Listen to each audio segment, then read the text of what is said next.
Developing right now on Morning News Now, firing back overnight. The U.S. and Iran exchanging new attacks days after the takedown of a U.S. military helicopter by Iranian forces.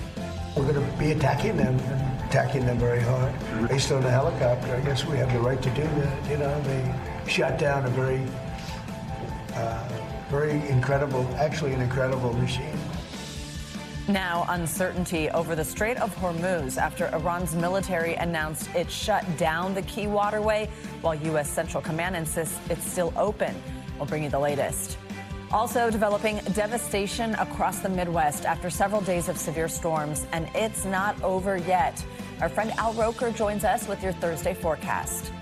Plus, off the books, staggering new numbers show a steep decline in kids reading for fun. We'll look at what's behind the trend that has many teachers concerned. And you can call them the comeback kings. That is right. The New York Knicks now just one win away from becoming NBA champions after pulling off the greatest come-from-behind win in finals history. And meanwhile, in Mexico City, the FIFA World Cup set to kick off later today. We will have all the excitement, plus what to expect when the tournament comes to the U.S. That is happening tomorrow. I am in my Knicks blue. A lot of sports. If you went to bed while the Knicks were trailing by 29 points last night, can you even? You were disappointed or thrilled to wake up this morning. And I didn't go to bed. There you which go. Is why I feel the way I do right now. Probably like many of our viewers. But we got to see it. I mean, oh God, what a time to be a New Yorker. We'll dive in a little bit. Good to have you with us this morning. I'm Joe Fryer. And I'm Savannah Sellers. Thank you so much for starting your Thursday morning with us. And we're going to begin with the U.S. launching the second day of what the Trump administration is calling self-defense strikes on Iran. For its part, Iran is firing back at U.S. targets in the Middle East. The new strikes come in response to that U.S. Army Apache helicopter that President Trump says was shot down by an Iranian drone. That happened earlier this week near the Strait of Hormuz. U.S. Central Command released this video. The military says the footage shows strikes on targets inside Iran. Defense Secretary Pete Hegseth did warn yesterday that U.S. forces would be attacking Iran. Now, in response to these new attacks, the Iranian military said the Strait of Hormuz would be closed off to all marine traffic. But U.S. Central Command said last night the strait was open. This after Iran's Revolutionary Guard claimed it attacked 2 oil tankers in the strait. In a moment, we'll check in with NBC News military analyst Colonel Steve Warren. Let's begin, though, with NBC News correspondent Alice Barr, who is in Washington with the latest. Alice, good morning. Good morning, Joe and Savannah. While U.S. Central Command said the American military was responding to Iran's continued aggression, Iran's foreign ministry said this morning the new wave of strikes have rendered the ceasefire practically meaningless, raising concerns we could see a return to all-out war. The U.S. and Iran trading fire again overnight after President Trump made clear We're going to be attacking them very hard. U.S. Central Command said it completed attacks targeting Iran's military surveillance, communication systems, and air defense in response to Iran's unwarranted and continued aggression. Defense Secretary Pete Hegseth. When someone's trying to tap on a deal, instead, they're going to have tap bombs dropping. Iran fired back against U.S. allies in the Gulf, forcing Kuwait to temporarily close its airspace. Iran's Revolutionary Guard released this video Wednesday that NBC News cannot verify. Now, for a second day, Iran state media reporting attacks on U.S. bases in Kuwait and Bahrain.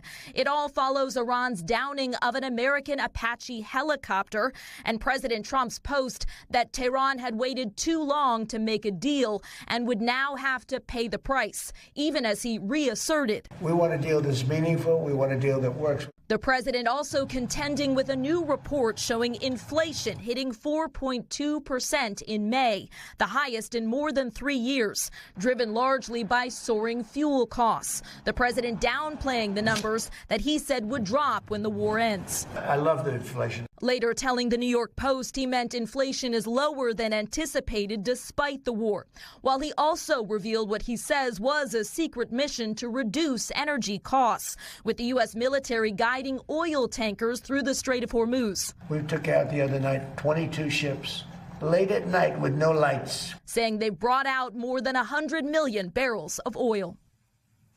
For context, 100 million barrels of oil covers roughly 5 days' worth of what Americans use, and one day around the world. A U.S. official tells NBC News the American military has coordinated more than 200 transits, helping ships find a safe path through the Strait of Hormuz. Savannah and Joe. Alice, NBC News also has some exclusive new reporting about defense industry leaders who are preparing to meet with President Trump amid some concerns about the American supply of missiles. What do we know about that?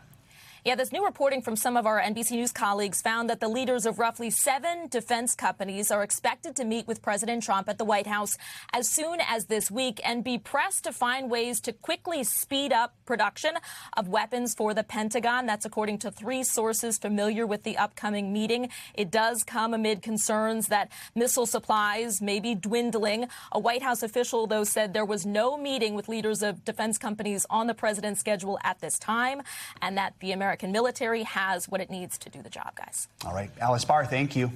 Well, let's now bring in Colonel Steve Warren. He's an NBC News military analyst and former Pentagon spokesperson. Colonel, good morning. Thank you, as always, for being with us. So these latest strikes, they come just 24 hours after this first round. We're saying that it is this response to Iran's unwarranted and continued aggression, was what U.S. Central Command said. And then President Trump said yesterday that the U.S. would hit back hard again. What do you make of his strategy to telegraph these strikes, to talk about them before they happen? Well, there's 2 things happening here at the same time, right, Savannah? Number one, the president, I believe, ran out of patience with the Iranians at the negotiating table. And simultaneously, the Iranians blundered by downing that Apache helicopter, whether it was intentional or accidental, one way or another. It gave the president good reason to begin striking. The president's telegraphing these strikes, I believe, because he does not want this to spiral completely out of control and become a return to all-out combat operations. So, Colonel, after a briefing from CENTCOM, Louisiana Republican Senator John Kennedy said yesterday he doesn't believe that Iran's regime will make a deal. He also says that the only option left for the president is to decide whether troops will actually need to go into Iran to recover any nuclear materials. Do you think that's at all likely at this point? Well, a mission to invade Iran and in order to gain control of those nuclear materials would be a massive mission. I won't say it's impossible, but I will say it's on the edge of impossible. This would be a very difficult, very costly and high-risk operation. I don't see the president willing to take these types of chances just for this nuclear material. Colonel, let's talk about the Strait of Hormuz. So Iran had said once again recently it closed it off and it claimed it attacked 2 oil tankers that were trying to pass through. U.S. Central Command has continued to say that they have the strait open. And then we have the president's comments yesterday about having helped some of these oil tankers sneak out of the strait in the dead of night, in the dark. What is really going on here? Savannah, what's going on here is everyone is telling their own story, right? The Iranians are claiming this strait is closed, yet 200 ships have gone through, not exactly closed. The Americans, the president is saying the strait is open, but only at night and in secret. That's not exactly fully open either, is it? So everyone's still kind of jockeying here for position, whether it's informationally, tactically, or strategically. And it's all about whether or not we can get to the negotiating table and begin to make a deal. All right, Colonel, as always, we appreciate your time.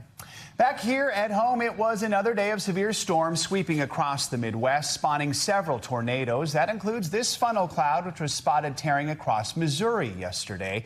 And in Wisconsin, the winds were so strong they ripped the roof off this apartment building. That forced residents to take shelter in the building's basement. NBC News correspondent Shaquille Brewster has the latest from Chicago. Shaq, good morning.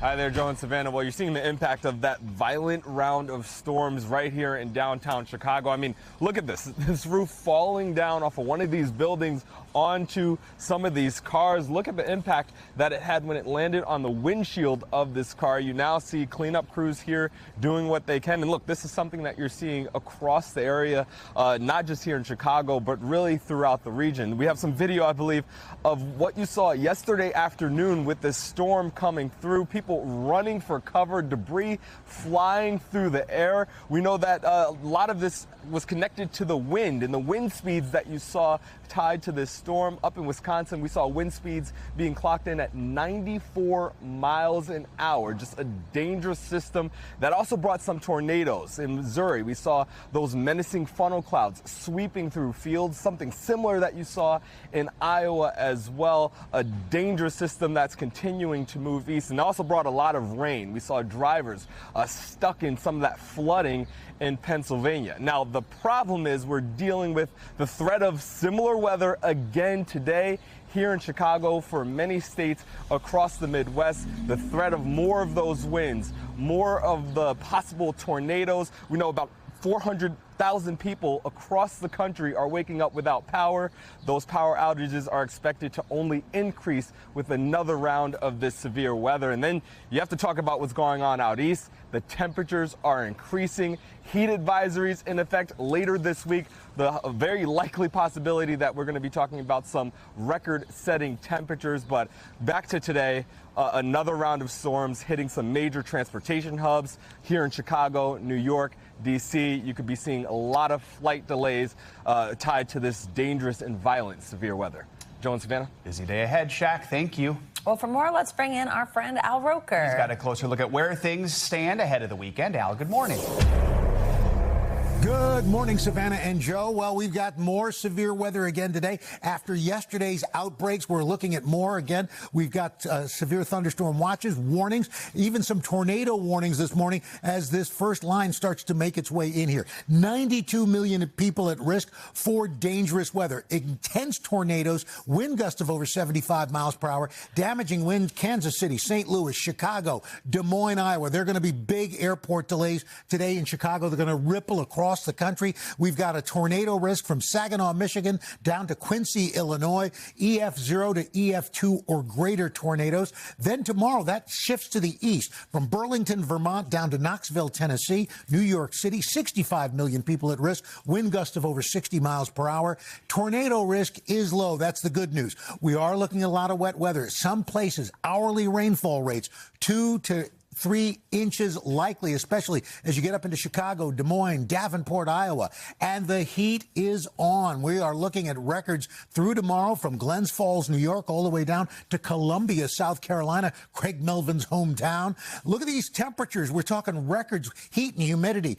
Could be 98 degrees in Norfolk today. Same in Roanoke. Johnson City could tie a record at 92. Same for Bryson City. That heat and humidity continue all the way up the coast. It's going to feel like 94. The record today, 94 degrees in Manchester. Philly, 95. Could set a record today as well. Rest of the country, hot and humid here in the east. That severe outbreak in the mid-plains. And then hot and dry weather from Seattle all the way down to San Diego. Joe and Savannah, back to you. All right, Al, thank you so much. In Washington, President Trump is claiming a major victory for his immigration agenda. Yeah, flanked by top Republicans, the president signed the Secure America Act into law yesterday. The $70 billion in the bill funds ICE and Border Patrol through the end of his term. And the signing really brings an end to this months-long fight we've seen on Capitol Hill over funding for the Trump administration's immigration operations. NBC News political reporter Megan Leibowitz joins us now with more on this. Megan, so this was the end of a truly long journey. It included a government shutdown, battles over ballroom funding. So break down what's actually in this law now. Yeah, hey, Joe and Savannah, good morning. So as you mentioned, this is $70 billion to fund ICE and Border Patrol through the end of President Trump's term. And it comes after this months-long fight on Capitol Hill over the future of immigration enforcement funding. So I want to take you back to April. That is when lawmakers had passed a bill to reopen the Department of Homeland Security after that record-long shutdown, as you mentioned. That bill had funded most of the department, but it did not fund ICE. It did not fund Border Patrol. So the bill that was signed yesterday by President Trump did just that. Now, President Trump had signed that bill one day after House lawmakers had passed it very narrowly. The Senate had previously passed that through something that's called the reconciliation process, which is a budget process that allows that allows Republicans to basically circumvent Democrats to pass that with a majority of votes instead of needing to hit that 60-vote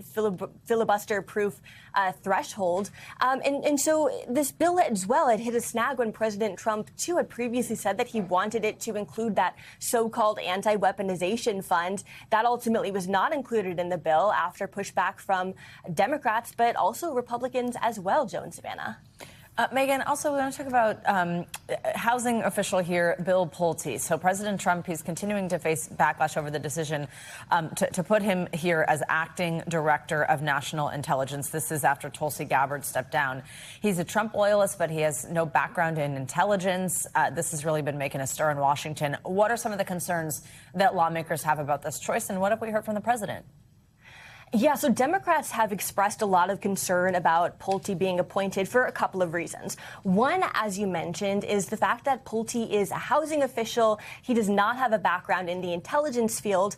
Another reason is the fact that as Pulte has been a housing official, he has made multiple criminal referrals against political enemies of President Trump. People like New York Attorney General Letitia James, Senator Adam Schiff, accusing them of things like insurance fraud and mortgage fraud, for example, which they've denied the allegations that were made against them. But it's raising a lot of concerns from Democrats. So yesterday as well, House Intelligence Committee Democrats had wrote a letter to President Trump urging him to rescind Pulte's appointment. They wrote, and you can see on your screen, that Pulte has distinguished himself only as someone who will do or say anything to stay in your good graces, qualities that are precisely the opposite of what our nation needs in a DNI, meaning Director of National Intelligence.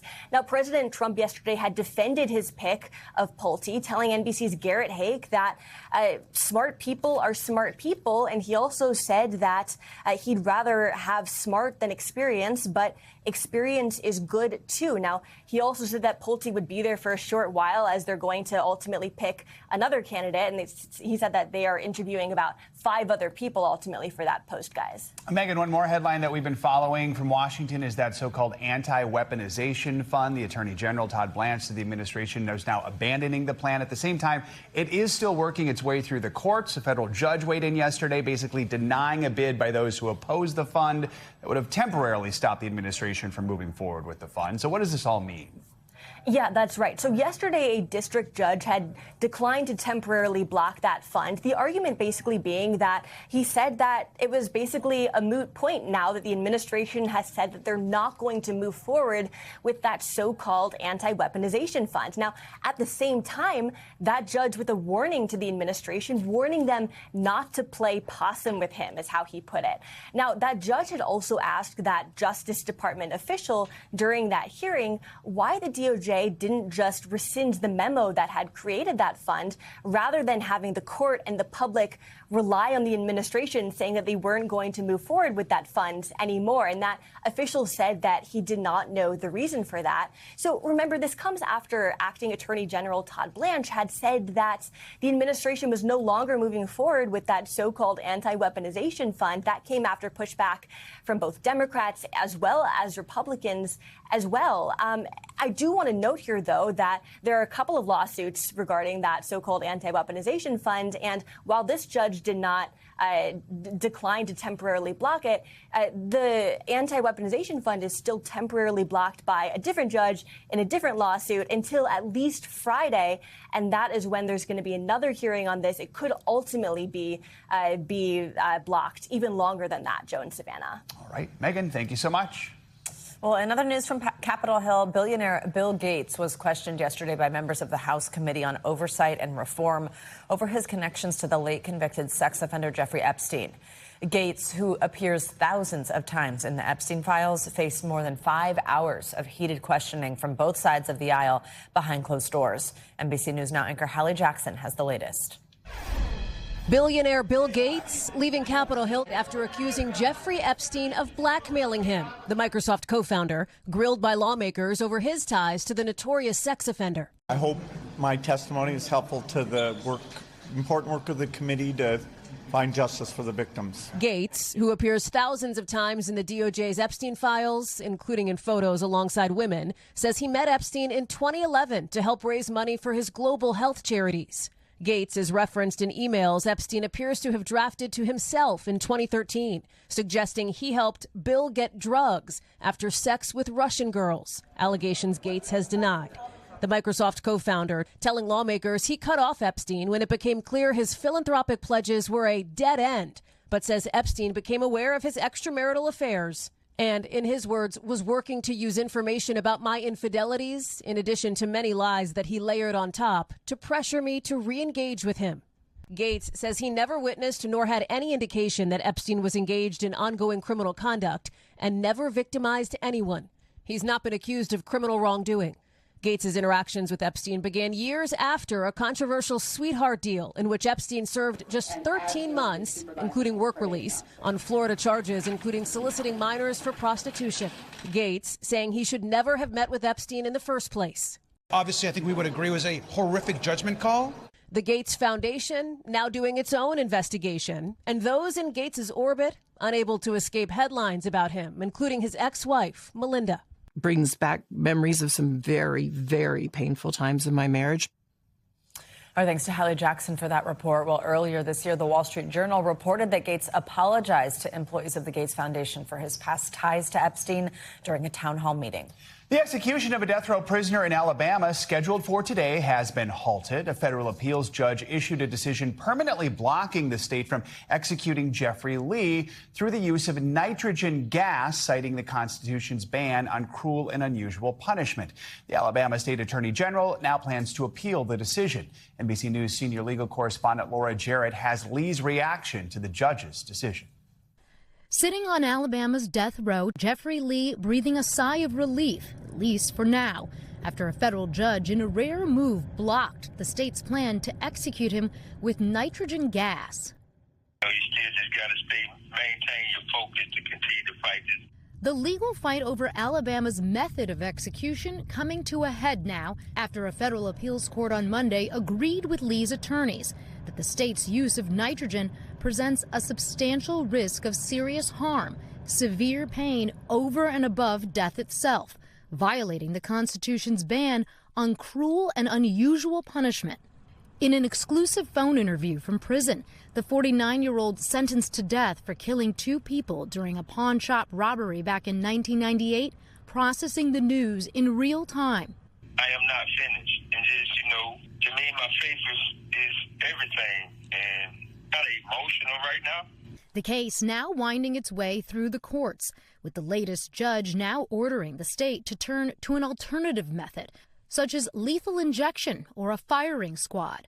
But Alabama's Attorney General Steve Marshall has appealed, arguing supplies and staffing needed for those methods are more limited, and that Lee is just trying to delay justice, writing, "Lee knows it hurts to be shot. He shot Jimmy Ellis in the chest and Elaine Thompson in the head." Lee's case now drawing renewed attention to the state's use of nitrogen, as 8 men have been executed with the gas since 2024, while defense lawyers allege it induces conscious suffocation. Lee says despite his crimes, no matter what happens, he believes he will find redemption in heaven. I'm not scared to die. I don't fear dying or nothing like that because I know where I will be. Laura Jarrett, NBC News. For more on this case, let's bring in NBC News legal analyst Danny Ceballos. Danny, good to have you with us. And no surprise, we know the Alabama Attorney General is going to appeal this case. So where do things go from here? Right back up to the 11th Circuit, which sent it down originally. And this is that ping-ponging process that's accelerated often in cases of execution because of the urgency. But even on appeal, Lee will face some serious obstacles. First, the Supreme Court, if it makes it to the Supreme Court, has generally upheld virtually every form of state execution. And in addition, nitrogen executions have already been allowed to go forward. And then thirdly, unfortunately for Lee, that the court has left open alternative methods of execution that Alabama could use. So if you're a betting person, and not to sound too grim or cavalier about it, James Lee, the odds are, will die and die soon. to talk about some of the difficult details of something like this. A media witness to the last nitrogen execution, it was in October, described it as a prolonged process. What does that mean legally when you put it in the context of cruel and unusual punishment? Right. So the Constitution, the Eighth Amendment, prohibits cruel and unusual punishment. But that is not a fixed meaning from the 1700s, because as we all know, we were a little bit more barbaric a couple hundred years ago. But we can, and courts can consider evolving standards of decency. The problem is, though, for this defendant, or for Lee, is that the court has generally upheld methods of execution, and it is a high burden to meet. Interestingly enough, one of the prongs of the test is whether there's a substantial risk of harm. Yeah, it's an execution. There's a massive risk of harm during an execution. That is kind of an odd element, but yet that is what the Eighth Amendment and the test applied looks for. So the ruling has blocked nitrogen gas executions in Alabama. And Laura sort of laid out there that this is what Alabama's been using to execute many men over just the past couple of years here. What does this mean, this ruling right now, for the future of executions then in Alabama and potentially other states too? Here is what it is not. This court's decision is not a nationwide injunction. It really only applies to Lee's case and to the nitrogen protocol in Lee's case. That means that nitrogen executions can go on in other states, and presumably a different protocol, a different process would be acceptable. So the mere fact that different courts have weighed in differently on this issue shows you that this is not something that should be taken as anything with precedential value or anything that suggests that nitrogen executions are going to go away forever in the United States. All right, Danny Savalas. Thank you so much. Appreciate it. All right, the Knicks are one win away from winning the NBA championship after completing the biggest comeback in NBA Finals history last night. Look at this. The look on comedian Jerry Seinfeld. I mean, this is all of us. It captured how all of New York was feeling last night. There's Seinfeld when blue and orange took the lead after some unbelievable drama in the final seconds. I mean, shock, disbelief, joy, pandemonium. It was one of those games it's going to be remembered for generations. The Knicks actually erased a 29-point deficit against the Spurs in front of their own faithful fan base, Jerry Seinfeld and more at MSG. In a moment that could define the series, Spurs player De'Aaron Fox went in for a layup. Instead, he should have just been killing the time because the Spurs had the lead. The hero of the night was OG Anunoby. He blocked that layup, then seconds later tipped in the basket that gave the Knicks the lead with just over 1 second left on the clock. This now gives the Knicks a commanding 3-1 series lead. Knock on wood, not jinxing it here. The series now heads back to Texas for Game 5 with the Knicks on the verge of their first title since 1973. I think there'd be a party in New York if that happened. I know. It's like, obviously, just, okay, if it's 5, fine. But if it was in 6 and it was at home. But then you open the door to San Antonio, who can win 3 games in a row. Yeah. They are a very good team, and they might be a little angry. So excited about this. Like, the bandwagon drove by, and I ran right after it, and I flew on, and now I just can't get enough. Love it so much. I'm enjoying seeing the color. I'm still a Timberwolves fan, so I have to pledge my loyalty to them. But they're not in the finals. They're not in it, and you live in New York, and you live for a long time. Of course, I'd like to see the Knicks win. Yes, of course. All right, much more to come here on Morning News Now. Later this hour, let's keep the sports theme going. Goal! That's right, soccer fans. The wait is over. The FIFA World Cup kicks off today in Mexico City. We'll take you there for a look inside the iconic stadium hosting tonight's first match. Up first, though, after the break, unrest in Northern Ireland. Protesters taking to the streets of Belfast after the arrest of an immigrant after video of a knife attack goes viral. We'll bring you the latest. That's next. Stay with us. We're back now with the latest on the violence that has broken out in Northern Ireland. It was another night of unrest as protesters torched cars and lit homes and buildings on fire. The violence is aimed largely at immigrant communities. This after a viral video came out showing a knife attack where you can see the man on the ground. He's blurred, and others around trying to pull the attacker off him. A Sudanese man has been charged with attempted murder. For more on this, let's bring in NBC News Chief International Correspondent Keir Simmons. He joins us from London with the latest. Keir, good morning. So first, just what are we seeing in Belfast this morning? Have things calmed down at all? Well, they're clearing up after another night of violence in Belfast. The numbers so far, 16 arrested, 12 police officers injured. It wasn't as bad as the previous night, but still violent protests, in some cases riots with barricades erected. The police are bringing out water cannon and vehicles set on fire. It has been a very, very difficult week in Northern Ireland after that attack that you described.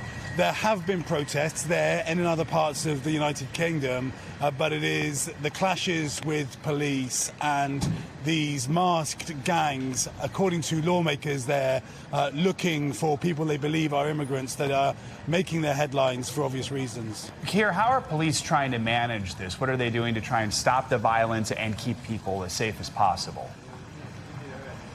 Well, they're urging people to, if they are going to protest peacefully. They have brought in reinforcements, hundreds actually, into Northern Ireland and into Belfast in order to police this better. There has been some criticism of the policing, of a kind of a lackluster initial response to the demonstrations.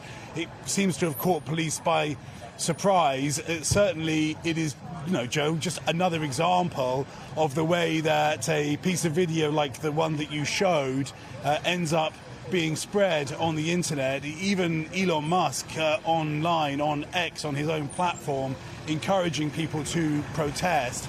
The Prime Minister, on the other hand, urging politicians not to inflame the situation. There is tension here in the UK over immigration, and what happened in Northern Ireland has ignited it again. Keir, let's talk about what happened. Tell us about the attack and what we know about the suspect involved in it. Yeah, so the suspect is a Sudanese man who claimed asylum here in the UK back in 2023. The video, which was blurred not by NBC News, does show him on top of the victim, who, according to police in court, the suspect appeared in court this week.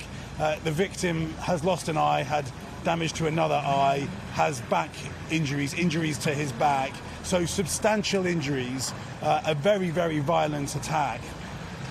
Bigger picture, Keir, just anti-immigrant violence is on the rise in the UK and across Europe. Are there attempts being made to try and calm things down?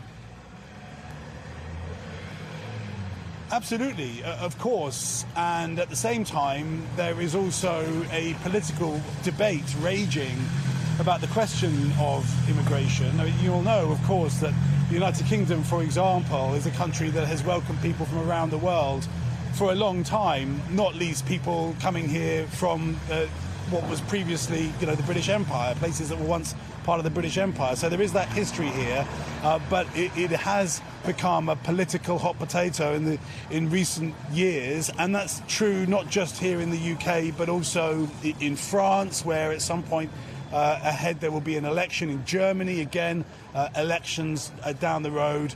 Immigration has, kind of got to, if not the top, certainly very high in terms of voters' concerns, and I think that is fueling a debate.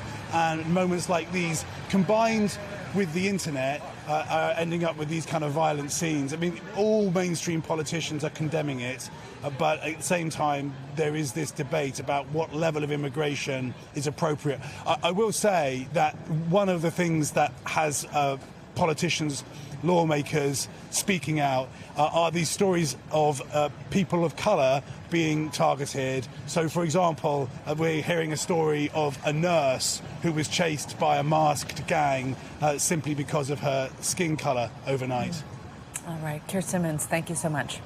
If you've been to Barcelona, you've almost certainly seen the Sagrada Familia and the construction that has surrounded it for almost a century and a half. Well, last night marked a major moment for the Basilica, receiving the blessing of Pope Leo. NBC News international correspondent Molly Hunter was there for the celebration. It's a spectacular vision, day or night. The Sagrada Familia towering above Barcelona. Welcoming Pope Leo. Today marks 100 years since the death of visionary architect Antoni Gaudi. And 144 years after construction began, it's finally on the verge of completion.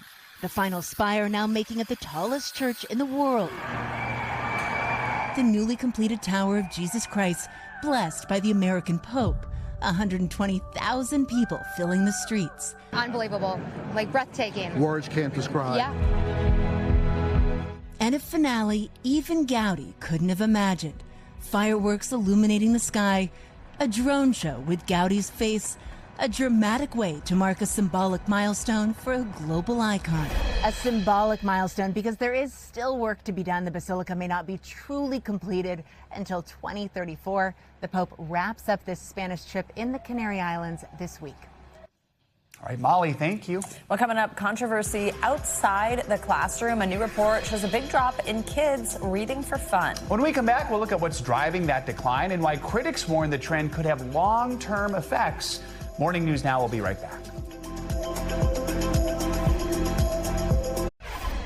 We're back now with a trend that may feel familiar for many parents. Between sports, summer activities, and endless screen time, it feels many kids are spending less time reading outside of school. New federal data shows a truly significant decline. Get this, the share of 9-year-olds who say they read for fun has dropped from 53% in 2012 to just 37% last year. Among 13-year-olds, daily reading has fallen by nearly half. Experts are warning this trend could have lasting effects on how kids learn and how they perform in school. So what is driving this decline, and why does reading for pleasure matter so much? We want to bring in a longtime English teacher, Carol Jago. She's a former member of the National Assessment Governing Board and a past president of the National Council of Teachers of English. Carol, it's great to have you with us on this. Let's just start on these numbers. I mean, how concerning is this decline?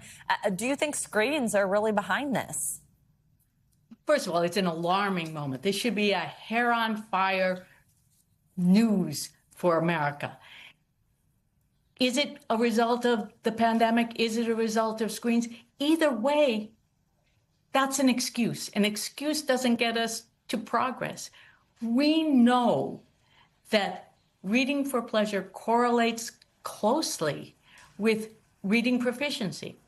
Students who score well on these assessments report reading regularly for pleasure.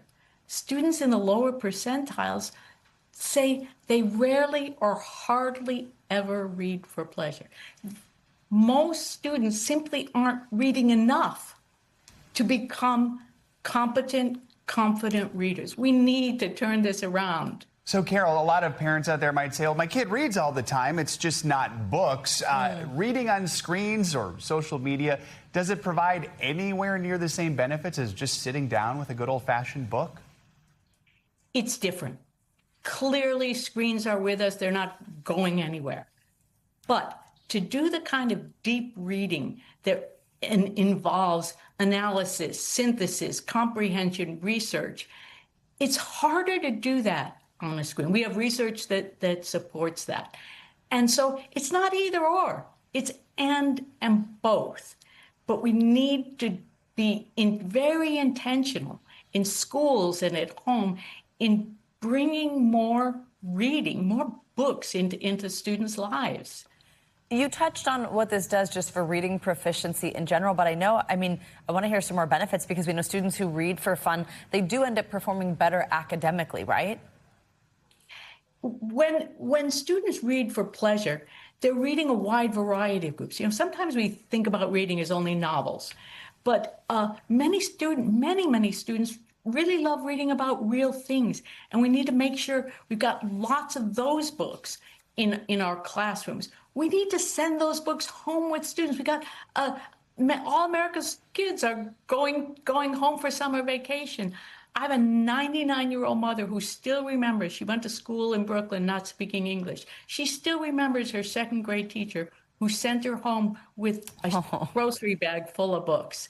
And these things change lives. And I think there are many things schools can do, initiatives to make reading a daily occurrence, not just in English class, but across disciplines.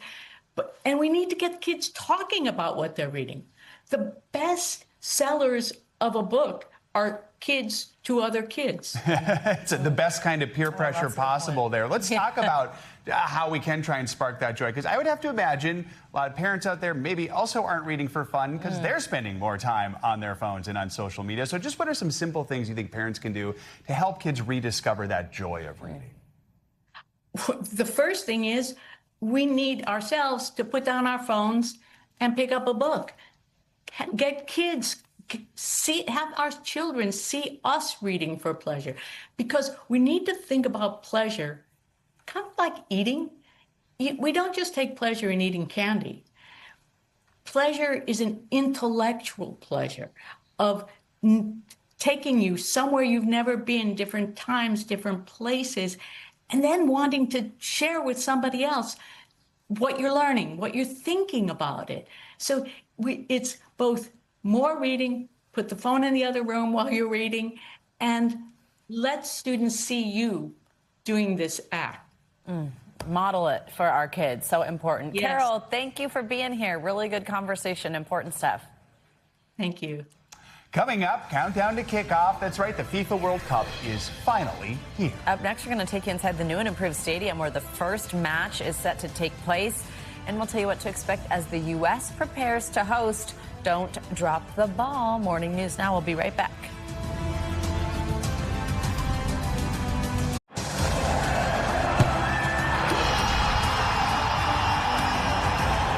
All right, soccer fans, the moment is upon us. The FIFA World Cup kicks off today in Mexico City. The opening match pits host country Mexico against South Africa. It's going to be played at Mexico's iconic stadium, the Estadio Azteca, after some major renovations. NBC News correspondent George Solis gives us a first look at the venue's $300 million upgrades. One of soccer's most sacred stages is ready for its next act. After almost $300 million and 2 years of massive renovations, historic Estadio Azteca is ready for the 2026 FIFA World Cup. And die-hard fans like Ricardo Rivera, who traveled to Mexico from Detroit, are pumped. It is worth it every single cent.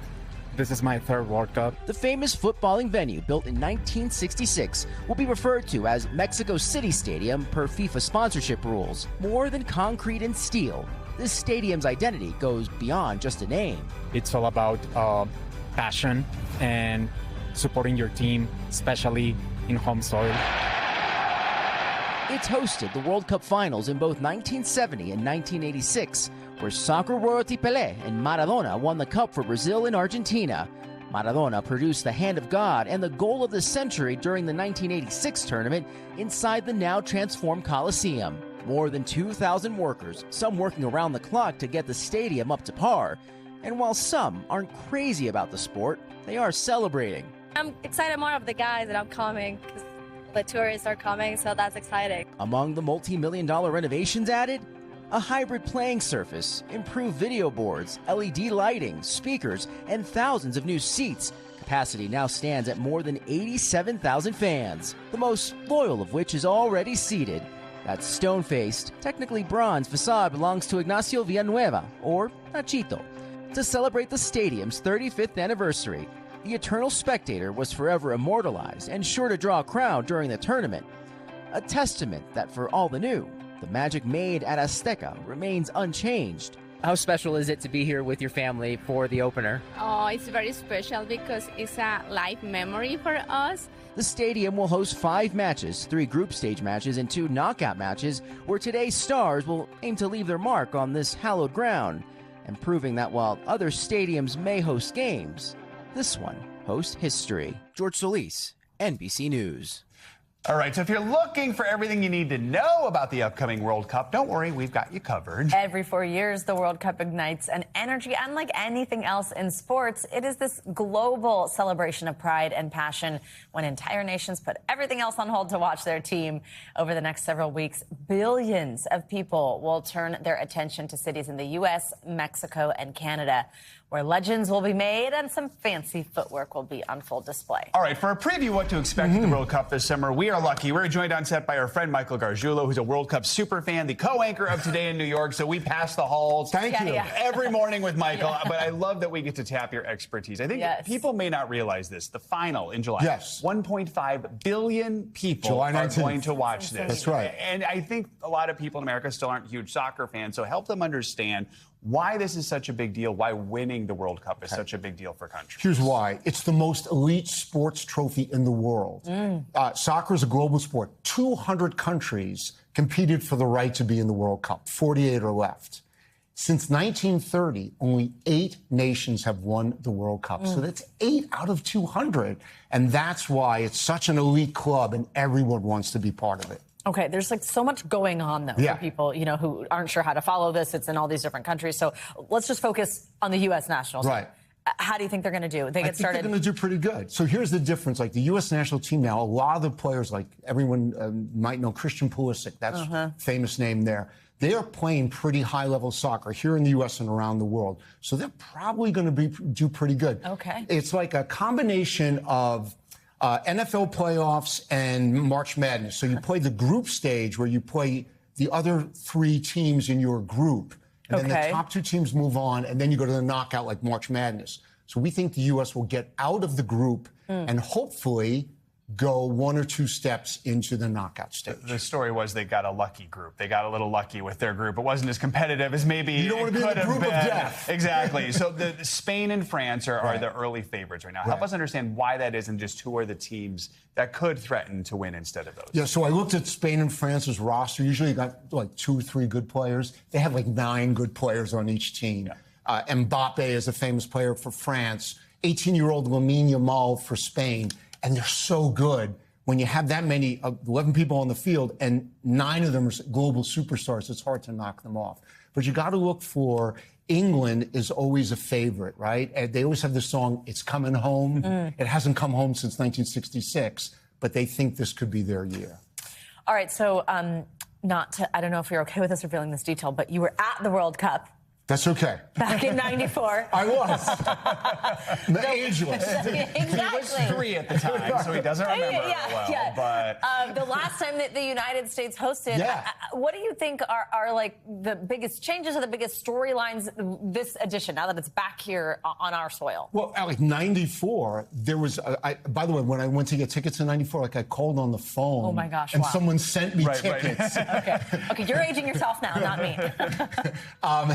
But the difference was there was no pro league in the United States, no Major League Soccer back then. It didn't start till '96. The league that Pele had played in when he came in the '70s had folded. So there was really not a big place for the U.S. players to get that experience.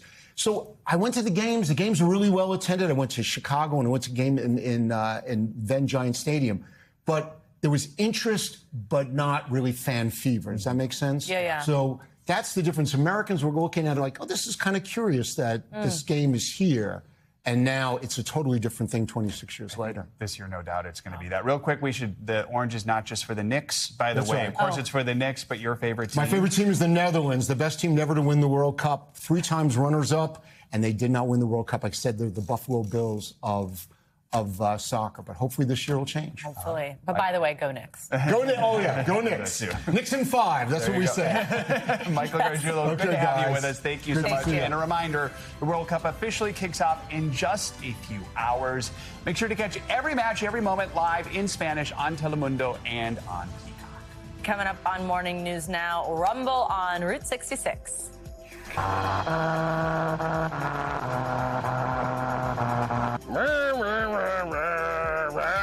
You know, you hear that all day.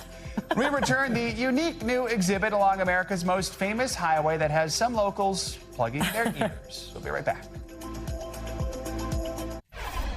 Finally this hour, an interactive exhibit in Springfield, Missouri along Route 66 is causing some headaches for locals. A musical rumble strip along the highway is meant to celebrate its 100th birthday. I don't know what that is. We're about to find out. Some locals are not totally tuned into the idea. Reporter Francis Watson from our affiliate there has the story. Well, I'm a musician, and so I kind of like any idea of music. I like all the traditional Route 66, Chuck Berry style stuff.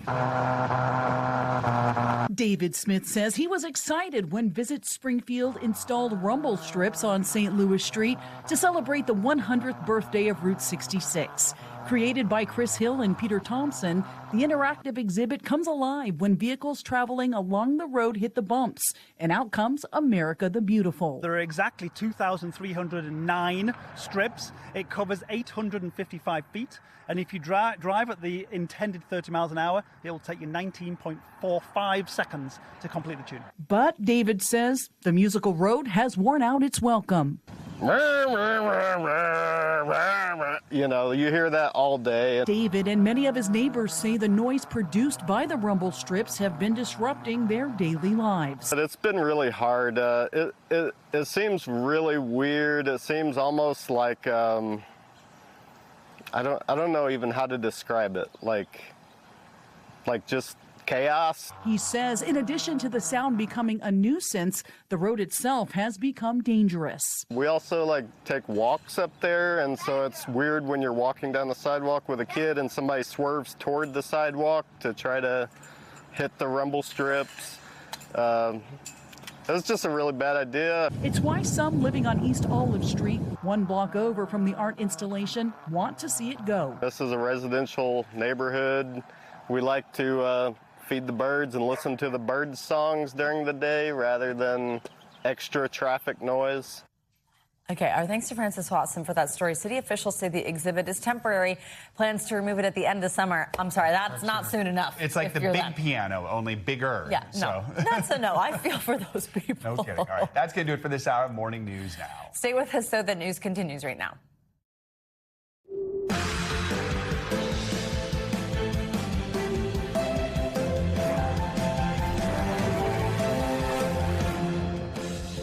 Good morning. Thanks so much for being with us this Thursday. I'm Savannah Sellers. I'm Joe Fryer. Right now on Morning News Now, under fire. That shaky ceasefire in the Middle East under even more pressure. President Trump ordering more attacks on Iran overnight. Tehran retaliating, announcing it has completely siphoned off the Strait of Hormuz.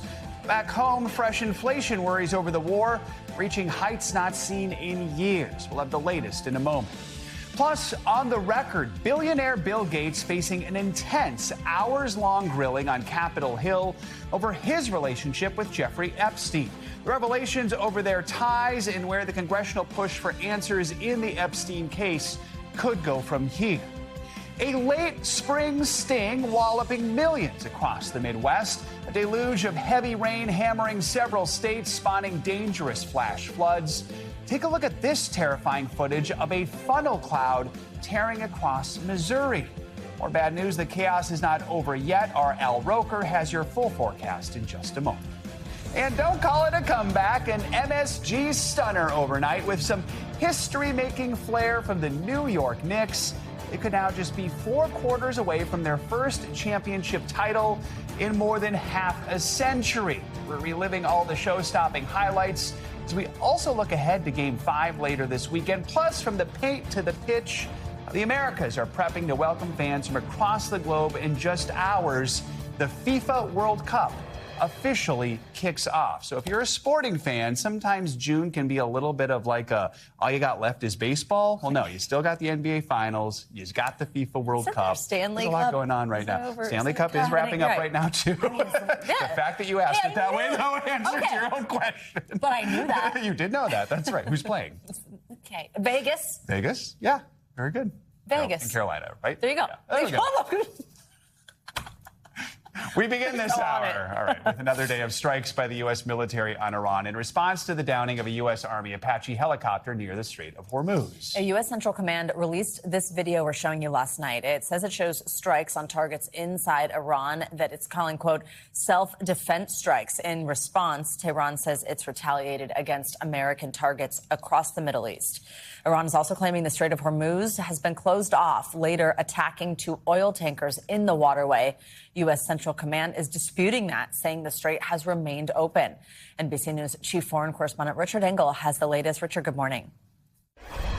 Iran's foreign ministry in a statement says the latest American strikes not only violate Iran's sovereignty, but have also rendered the ceasefire reached in April effectively meaningless. President Trump ordered more strikes against Iran.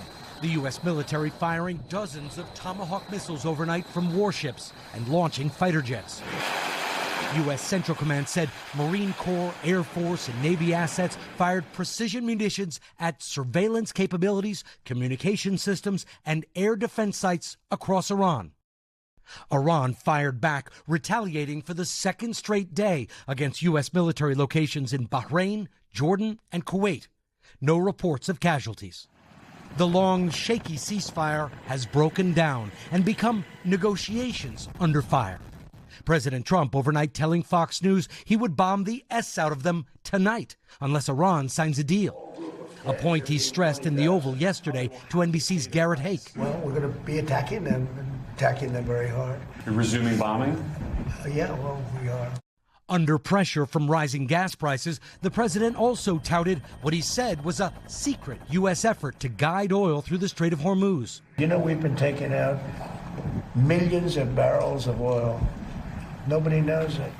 According to a U.S. official, the military has been working with the shipping industry to coordinate the movement of tankers through the strait. The effort has been previously reported about. The president also expressing frustration with the negotiations with Iran. We were really close to a deal, but they keep tapping us along. They keep playing us for suckers. But Iran and the U.S. still disagree on terms. Iran insists a peace deal must also stop Israel's war on Hezbollah in Lebanon that has displaced hundreds of thousands of civilians. Mediators from Qatar who've been trying to broker a deal left Tehran overnight without reporting progress. Iranian media also report that a recent U.S. attack damaged a water treatment facility servicing 20,000 people. The Pentagon has said it's aware of those reports. All right, Richard, thank you. The war with Iran is also having a major impact on prices here at home. New federal data shows inflation spiking to its highest level in 3 years. It's driven in large part by soaring gas and oil prices related to the war. Now, the president is pushing back on those numbers. NBC News Chief White House correspondent Garrett Hake is at the White House with that part of the story. Garrett, good morning. Hey, Joe, good morning. Look, if you drive a gas-powered car, none of this will be surprising. Prices at the pump have been on a roller coaster ride due to the war, and that means that anything that has to be trucked or shipped or refrigerated is probably more expensive, too. The president, pressed by reporters, insisting it'll all be temporary. The cost of war with Iran hitting Americans hard in the wallet, with inflation surging to 4.2% in May, its highest level since early 2023. The numbers driven in large part by soaring fuel costs driven by the Iran war.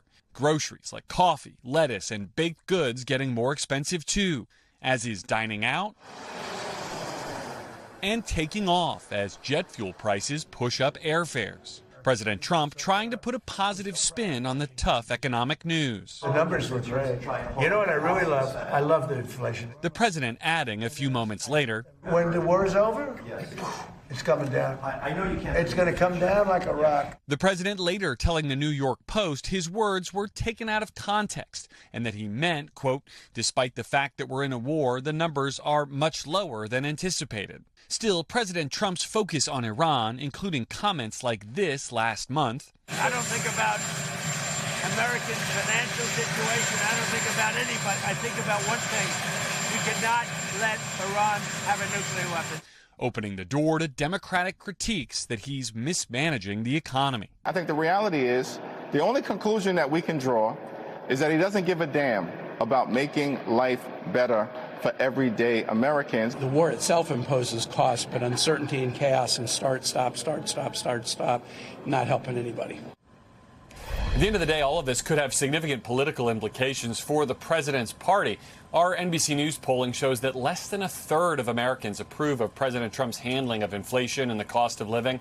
That is a flashing red warning sign for Republicans as the fall midterms approach.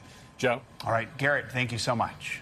Well, Microsoft founder Bill Gates is expressing regret for his relationship with late convicted sex offender Jeffrey Epstein, even accusing Epstein of blackmail. This is as lawmakers on Capitol Hill grilled Gates for several hours yesterday as part of their wider investigation into the Epstein files. NBC News Now anchor Hallie Jackson has the details. Hallie, good morning. Hey there, Joe and Savannah. Good morning to you. Bill Gates says he answered all the questions the House Oversight Committee had in a closed-door session one lawmaker called intense, others describing Gates as cooperative but occasionally combative. as the Microsoft co-founder reveals Jeffrey Epstein, he says, tried to use knowledge of his affairs to pressure him. Billionaire businessman Bill Gates taking no questions from reporters after answering plenty from lawmakers during 6 hours behind closed doors, pressed on his ties to Jeffrey Epstein. I hope my testimony is helpful to the important work of the committee to find justice for the victims. Gates accusing the notorious sex offender of possible blackmail over Gates's extramarital affairs, saying he first met Epstein in 2011 in the interest of soliciting more donations for his philanthropic organizations.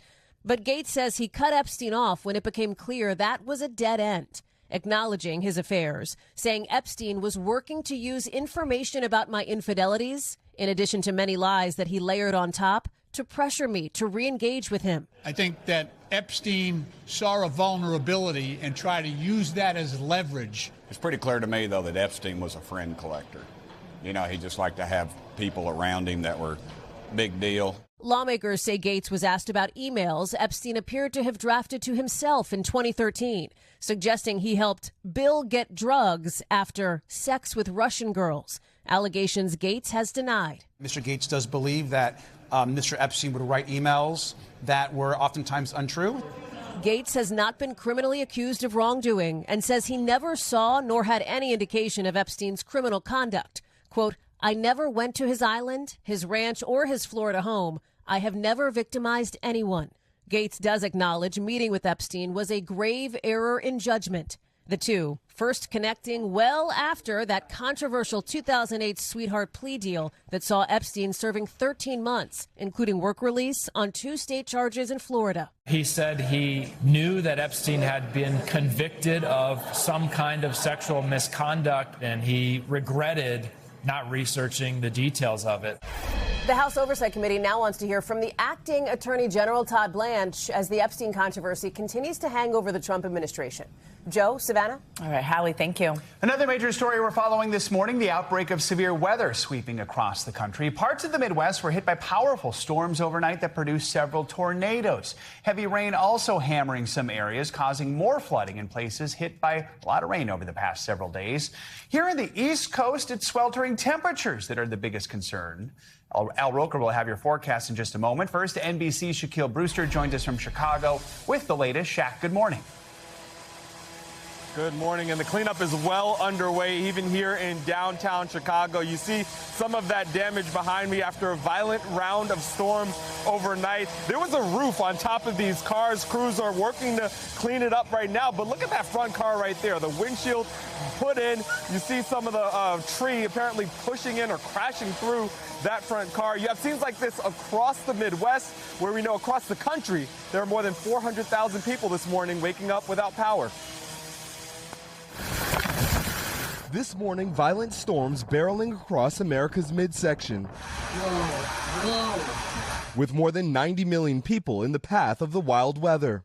From a string of tornadoes, Wow, beast!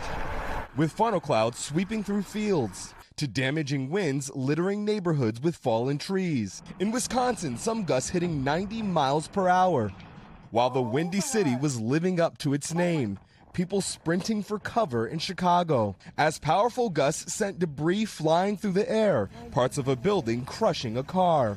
Elsewhere, a roof ripped off and a window even breaking on this high-rise.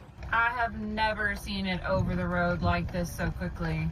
The storm system also knocking out power to hundreds of thousands across the Midwest. Farther east, drivers in Pennsylvania slammed with torrential rain and flooding, with ground stops and delays stacking up at airports across the country. All the while, dangerous heat baking millions. Yeah, I saw this morning that said the heat index was going to be in the hundreds. With heat advisories on both coasts and some areas expecting record highs.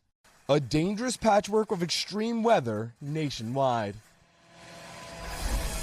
Now, unfortunately, there is even more severe weather in the forecast. Cities like Chicago, other Midwestern cities under threat for more of this dangerous wind, those thunderstorms, even possible tornadoes. We also know this system is moving through some major transportation hubs. You can probably expect delays in cities like Chicago, New York, and Washington, D.C. Joe? All right, Jack, thank you. And it looks like Shaq could be out there covering the weather again with more on the way. Let's get your morning news now. Forecast from today's Al Roker. Al, good morning.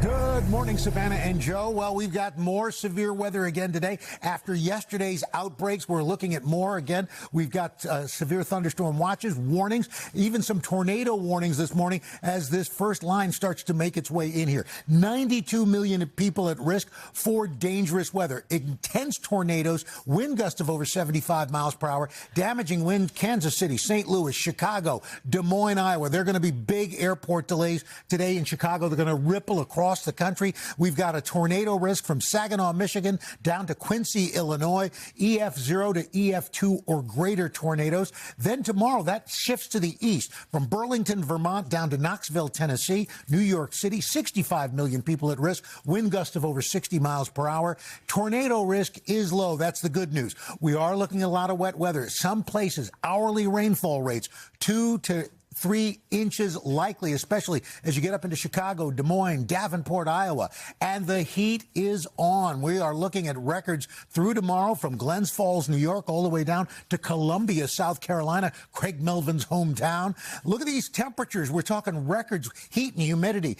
Could be 98 degrees in Norfolk today. Same in Roanoke. Johnson City could tie a record at 92. Same for Bryson City. That heat and humidity continue all the way up the coast. It's going to feel like 94. The record today, 94 degrees in Manchester. Philly, 95. Could set a record today as well. Rest of the country, hot and humid here in the east. That severe outbreak in the mid-plains. And then hot and dry weather from Seattle all the way down to San Diego. Joe and Savannah, back to you. All right, Al, thank you. We're back with an update on that deadly hantavirus outbreak linked to a cruise ship. This morning, an American passenger who was on board now says she's being held in federal quarantine against her will, caught in the middle of a growing dispute between the CDC and the state of Florida. NBC News correspondent Maggie Vespa joins us with more on this. Maggie, good morning. Savannah, good morning. Angela Perryman tells me she cries every day, desperate to finish out her 6-week quarantine in her home state of Florida. The problem is, she and her attorneys say state officials and the CDC can't agree on what that quarantine should look like, leaving her caught in the middle. For retired nature lover and photographer Angela Perryman, it was supposed to be the trip of a lifetime. But ever since the World Health Organization announced last month the MV Hondius cruise ship was struck with a deadly hantavirus outbreak, Perryman says her personal nightmare was just beginning. If you had to describe these last weeks in quarantine in Nebraska, maybe just in one word, how would you describe it? Prison. Solitary confinement. This is a prison. The 47-year-old Florida native is one of 18 American passengers initially transported to the National Quarantine Unit in Omaha, Nebraska, to begin isolating for the duration of the virus's 6-week incubation period, which is set to end June 22nd. Last week, the CDC gave passengers the option of finishing quarantining at home. When they told me I was here voluntarily, I believed them. But Perryman, who has never tested positive or shown any symptoms, is stuck, saying her home state of Florida is pushing back on CDC requirements that states place law enforcement or public health workers outside the homes of those in quarantine and check their temperature twice a day in person. This letter from Florida's Surgeon General deeming those conditions not necessary. I'm caught in a power struggle between the federal government and the state of Florida, and I'm being held hostage. The CDC confirms 8 passengers have left so far, some going to New York, California, Arizona, and Oregon. Others, including Jake Rosemarin, who's been posting on social media about life in isolation, opting to stay. I'm afraid to leave this room until I know that I will not get sick.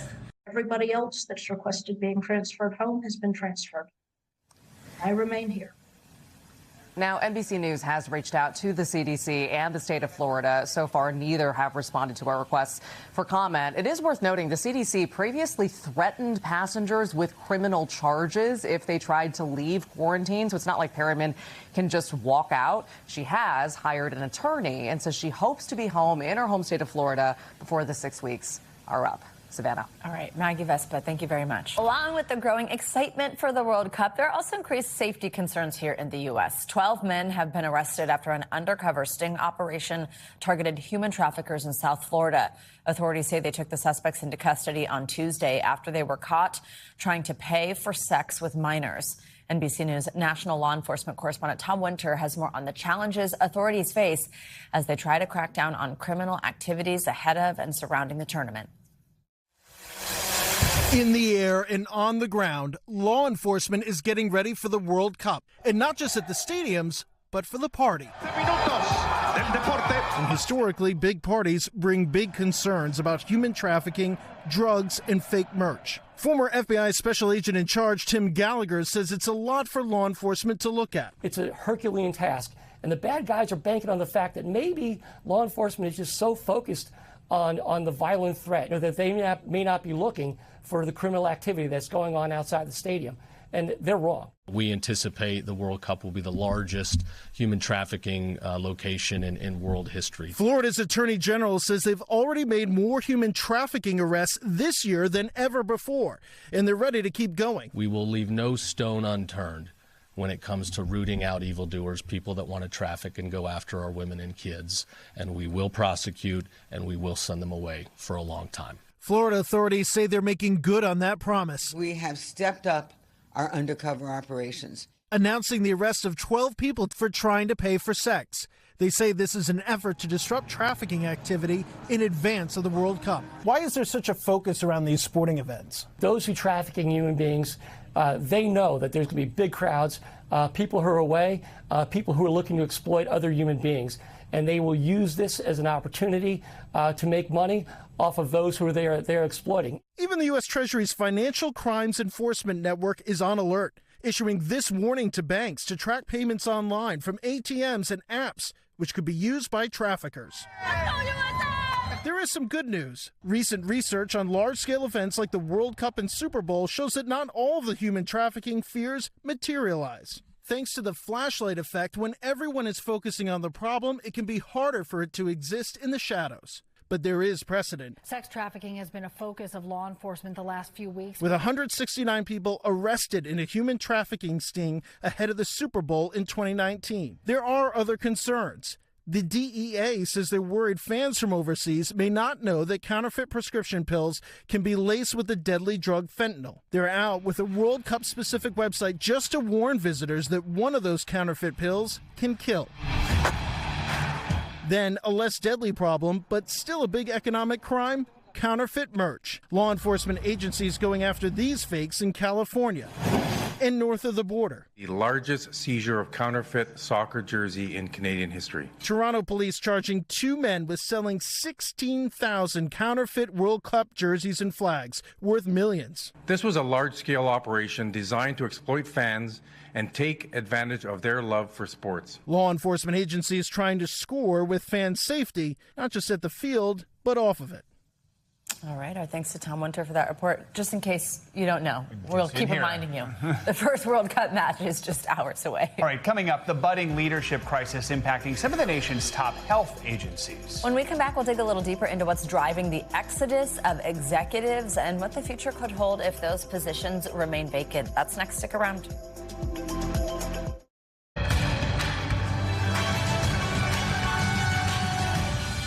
Back now, the closer look at what's making news in the world of politics this morning, starting with a former New York City comptroller standing trial after a protest at an ICE facility. NBC News political reporter Megan Leibowitz is back with us for more on all this. Hey, Megan. Hey, Joe and Savannah, good morning. Yeah, let's start in New York City, where congressional candidate and former comptroller Brad Lander was in court yesterday for a trial on his arrest last year. Remember, back in September, Lander was arrested with dozens of others while protesting conditions at an immigration holding facility. Lander faced misdemeanor charges and pleaded not guilty. His campaign spokesperson said that we could expect a verdict this morning. This also comes as Lander is also trying to unseat Congressman Dan Goldman in a primary race. Let's go next to Maine, where we're still waiting on results in the Democratic primary for the state's 2nd congressional district. That district is expected to be one of the most competitive House races to watch this fall. There's a handful of people vying to be the Democratic candidate, and none of them are projected to win a majority of the votes. That means that we move on to the ranked choice tally stage. That's where votes are reallocated based on voters' second, third, and fourth picks. Now, whoever wins will face off against former Governor Paul LePage, who's the Republican candidate. Finally, let's turn to the war in Iran. Leaders of the defense industry have been preparing to meet with President Trump at the White House this week. That's according to two people familiar with the plans. Now, it comes amid concerns about the missile supply level, and the defense company leaders are expected to be urged to increase weapons production. A White House official, though, said that there was not a meeting planned between President Trump and those defense company leaders, quote, at this time. And that's a look at what's making news in politics this morning, guys. All right, Megan, thank you so much. Well, top health agencies in the U.S. appear to be in sort of a leadership limbo. It includes the CDC, the FDA, and the National Institutes of Health. Get this, nearly half of the positions listed on the leadership pages for those agencies are temporary appointments or they're just vacant altogether. Since last August, the CDC has been led by 3 different directors. The FDA commissioner was fired last month, and the agency's second-in-command seat is still empty. Also, no surgeon general has been appointed yet during President Trump's entire second term. For more on this, we are joined by NBC News health reporter Aria Bendix. Aria, good morning. Always great to have you here on set with us. So you really reported this out. You spoke with 10 current and former officials across these agencies. What did they say is going on here? Right. So this is a highly unusual situation to have so many open roles across all these agencies at once. I think we have a breakdown of the numbers. 15 positions at NIH, 14 at CDC, 10 at FDA either have temporary leaders or just none at all. Of course, not all these vacancies are connected, but one thing I heard over and over in my conversations is that the Trump administration appears to be getting rid of some of the outsiders or disruptors that were installed last year as part of the MAHA movement, and then putting in, or at least nominating, more conventional candidates ahead of the midterm elections. So what's the reaction or response we're getting from the White House, from HHS, about all these vacancies? So the White House told us in a statement that they are still aligned with the MAHA agenda. HHS told us it's aggressively recruiting new candidates, and these vacancies have not slowed down their work. But one of the fears I've heard from former officials is that the Trump administration might be slow walking the appointment of new leaders, either to maintain its influence over these agencies or even maybe weaken their power in federal government. Joe just mentioned how we're still without a surgeon general. We're a year and a half into Trump's term here. I mean, how unusual is that? Right. So believe it or not, actually, under the Obama administration, we actually waited 17 months for a surgeon general then. We're about that same milestone right now, but this is kind of a different situation because Trump has nominated 3 people for this role under his second term so far. The first 2 didn't advance because there were concerns about their academic credentials. This new candidate, Nicole Saphir, appears to be a bit more traditional in the sense that she holds an active medical license and largely supports vaccination with some exceptions. So she might have a greater chance of getting nominated by the Senate, and that actually might be why she was picked recently. You spoke, I think, with a former CDC director who compared the federal health infrastructure right now to Swiss cheese, saying, quote, the holes are getting bigger and bigger. Wow. What's at stake if these positions aren't filled permanently? Right. It's an important question. I mean, we can think about what happens when anyone gets a temporary boss. Everyone knows that they're going to leave at some point, and so they might not have the authority to make long-term decisions for the agency. The broader concern here is what happens in a public health crisis like we're seeing with Ebola or measles. Is the CDC or NIH being sidelined? Are we able to tap into their full resources? And that's important because these are the experts that are really guiding us through those public health responses. All right. Aria, thank you so much. Great to have you with us. Good reporting. Coming up, June is finally upon us, right? And in New York City, that means one big thing. Yeah, we are just a few weeks away from NYC's show-stopping annual Pride Parade. So after the break, I'm going to sit down with one of this year's distinguished grand marshals, Drag Race favorite Peppermint, to talk about the meaning of pride in today's combative cultural moment. That is next on Morning News Now. Back now with the challenges facing many recent college graduates as they enter a tough job market. A growing number of Gen Z job seekers are blaming artificial intelligence for the disappearing entry-level opportunities they once expected to find. NBC News Daily anchor Kate Snow has more. Hey, Kate, good morning. Hey there. Recent polls do show that younger people are increasingly less optimistic about what AI means for their future. And yes, there are certainly jobs being replaced, but experts say AI can't be blamed for all the job losses in the U.S. It's a bit more complicated. Trying to find a job in this job market as a new grad sucks. A lot of young job seekers blaming artificial intelligence for not getting entry-level roles. Gen Z's view of AI growing less hopeful and more angry. 59% of young Americans view AI as a threat to their job prospects. When older commencement speakers hailed AI this spring, the rise of artificial intelligence is the next industrial revolution. They were booed. It was the architects of artificial intelligence. Interesting. To see it so lovingly embraced comes off as tone deaf. Ansh Bhutani just finished his freshman year at Rutgers University.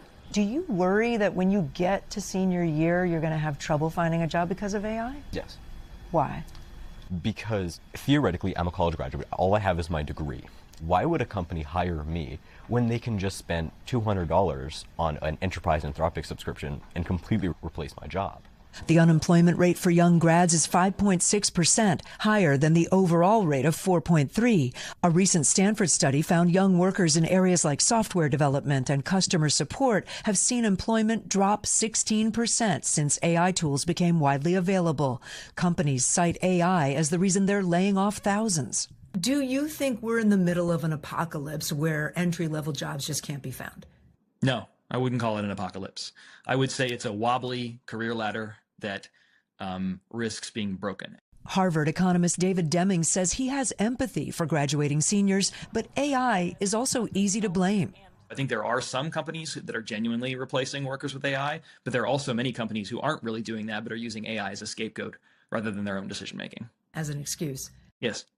And there are other factors taking jobs away. Companies may still be correcting for overhiring after the pandemic, and employers shifting to more remote workers might be hesitant to hire younger people who need training and mentoring. OpenAI CEO Sam Altman said last week he actually expected more job losses.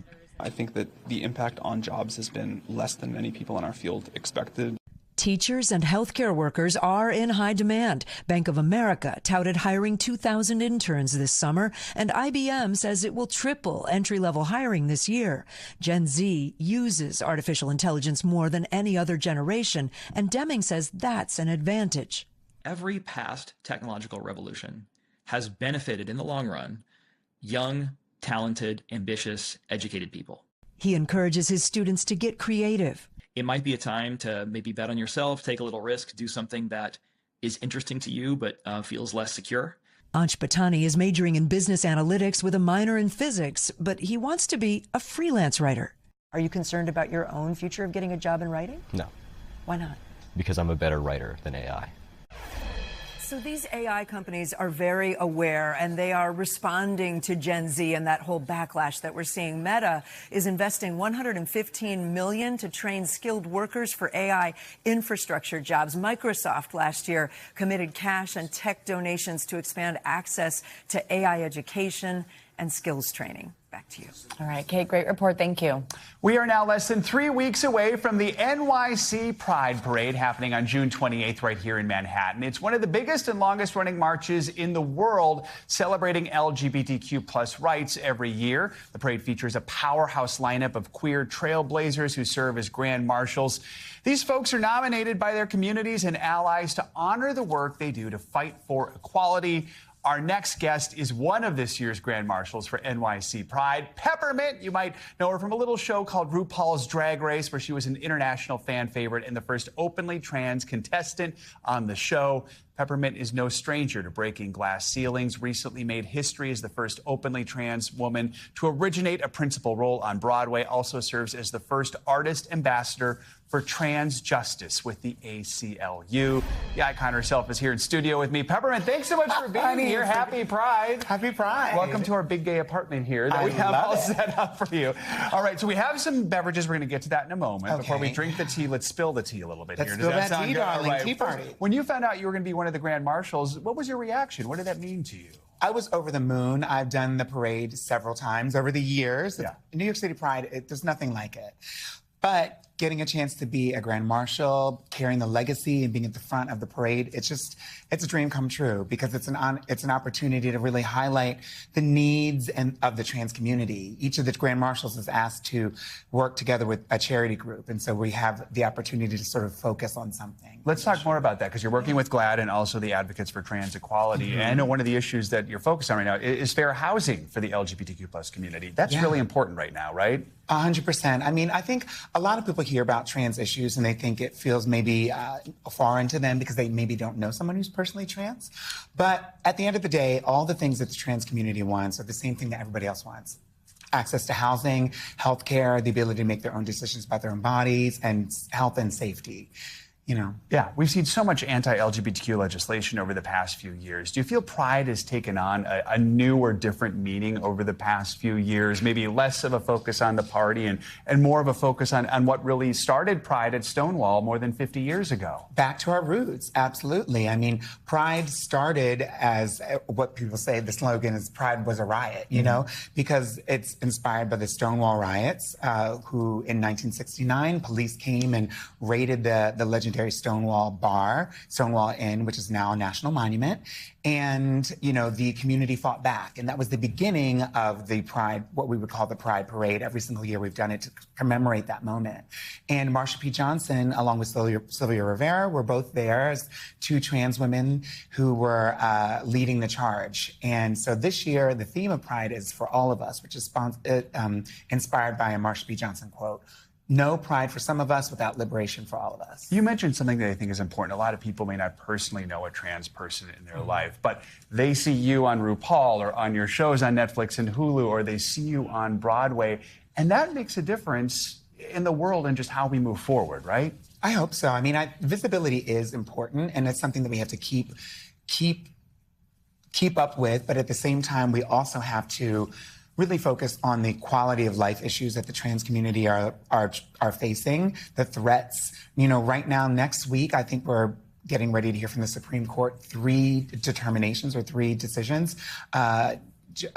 Access to gender-affirming care, access to passports, and access to sports on television. And so the visibility is important, but then so is getting allies to march along with us so that we can all have equal rights. Before we get to the tea here, your Netflix show is coming out again. What should we know about it? Survival of the Thickest. Season 3 is the 3rd and final season, starring Michelle Buteau. I am so excited.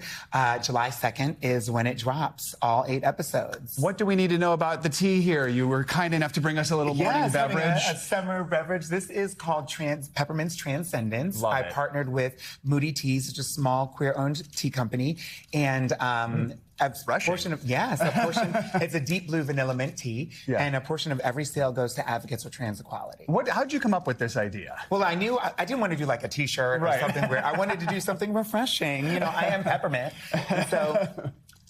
Having this tea, I think it speaks to me. It speaks to my flavor and style, but also it focuses on Advocates for Trans Equality, which is a trans-led national organization that focuses on quality of life issues, passports, identification, healthcare, the things that trans people need. Well, talk about where we're at right now in that moment. What are some of the biggest challenges, the biggest shifts you've seen, even in just the last couple of years with what the trans community is facing, and what do you think are the solutions to try and help get over those things? I think we've seen over the past few years people starting to get familiar with the idea maybe of someone who's trans, but ultimately we've seen a pushback, obviously led by this current administration federally, and we're seeing all types of rights and sort of access to different things being rolled back, everything from healthcare to housing, as we said, and that's detrimental. If somebody doesn't have healthcare and housing and, you know, physical safety, then it's really tough to live. And so I think the important thing is that people understand that trans people are just like everybody else. We are human beings. We want the same things that everybody else wants. And so when you see a trans person who is in your space or you're hearing about that, it may feel foreign, but honestly, this is someone who's just trying to be safe and secure, just like everyone else is. Such an important message. So when you're riding in the front of that Pride March in just a few weeks, have you thought about what you're wearing? What's going to be, or is it a surprise? I mean, I'm auditioning a few things. Okay, all right. Last week, I had the chance to try an all-leather getup, which is not my normal style, but famously, Dykes on Bikes rides at the front of the parade, of course, to commemorate the lesbian championing of the LGBT community during the AIDS crisis. And so I don't know if leather's for me, so I'm... Stay tuned. I'm going to try something else. Peppermint, thank you so much. Congrats again. Oh, my gosh. Looking forward to it. Cheers. All right. Coming up, it is a very special anniversary of one man's struggle to take it easy. When Morning News Now returns, we're going to mark 40 years, yes, 40, since the day off that helped define a generation. You could say life moves pretty fast. Don't worry, we're still here right after the break. We're back now with a major milestone and proof that life moves pretty fast. Today marks 4 decades since Ferris Bueller's Day Off first hit theaters. Since then, the beloved comedy has been translated into about 20 languages. And in 2014, it was entered into the Library of Congress's National Film Registry. To commemorate the milestone, NBC News Entertainment correspondent Chloe Melas sat down with Ferris and Cameron themselves, Matthew Broderick and Alan Ruck, to reflect on the film's enduring legacy. And you just mind your P's and Q's, Buster, and remember who you're dealing with. Bueller. Ferris Bueller. 40 years has moved fast since Ferris Bueller took his infamous day off. Does it feel like 40 years? Yoy. It's mind-boggling, really. Yeah, it's a long time. If you're not over here in 15 minutes, you can find a new best friend. You've been saying that since the 5th grade. Matthew Broderick as the charismatic Ferris, and Alan Ruck as his neurotic best friend Cameron. The classic teen romp that made skipping class cool. Bueller. The movie was an instant success and one of 1986's highest-grossing movies. What were you guys like as teenagers? I was not much like Ferris, I guess. My idea of skipping school was to sit on a bench and then at some point get a Snapple. That was about so the big day off. you weren't stealing a car? Wasn't stealing a car. No. I ditched school for 7 days in the 5th grade. You serious? 7 days? In what the happened 5th grade? You go to jail for that. I almost did. Wow. Got a whooping. Come on, rub a little. In the movie, Cameron lets Ferris take his dad's precious Ferrari out on a joyride that ends disastrously.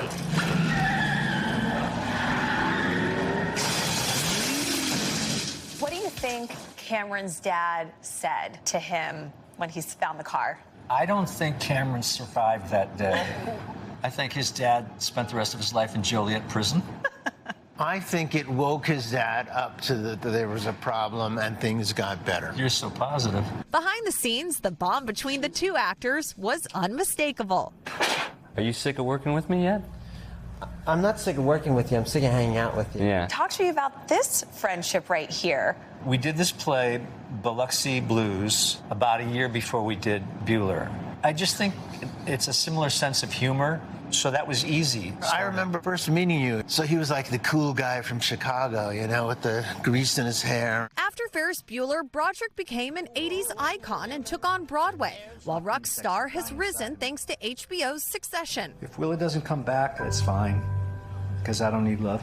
They've always stayed in touch, and now they're teaming up once again. You all are working together again on a movie called The Best Is Yet to Come. What was it like to film together again after all these years? It was great, I thought. Yeah. And like no time had passed. He's great. I love working with him. He's so fun to talk to between, but you're also good when you're reading scripted dialogue. You're giving me money. Thank you. I'm not giving that back either. Well, this worked out. 4 decades later, this duo's still going strong, and so is Ferris Bueller's popularity. The movie remains a cult classic that helped shape a generation. I recall Central Park in fall. My joke always was when people said, will there be a sequel? I said, we're going to wait until we're in our 70s and Cameron's in a home, and then Ferris comes and, like, you know, liberates him. Get out of that bed. Yeah. And, like, then we go do a bunch of something nasty stuff, and then Cameron dies. I'm dying.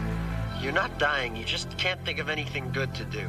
As for that famous last line, life moves pretty fast. you don't stop and look around once in a while, you could miss it.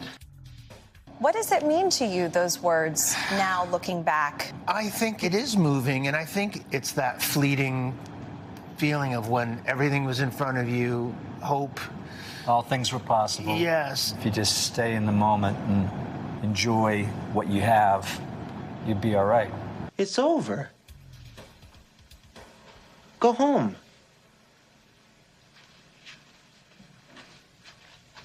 Go. What a way to end it. Gotta watch that again. Oh, I know, no kidding. Thanks to Chloe for that. That's going to do it for this hour of Morning News Now. Stay with us, though. The news continues right now. We thank you for watching, and remember, stay updated on breaking news and top stories on the NBC News app or watch live on our YouTube channel.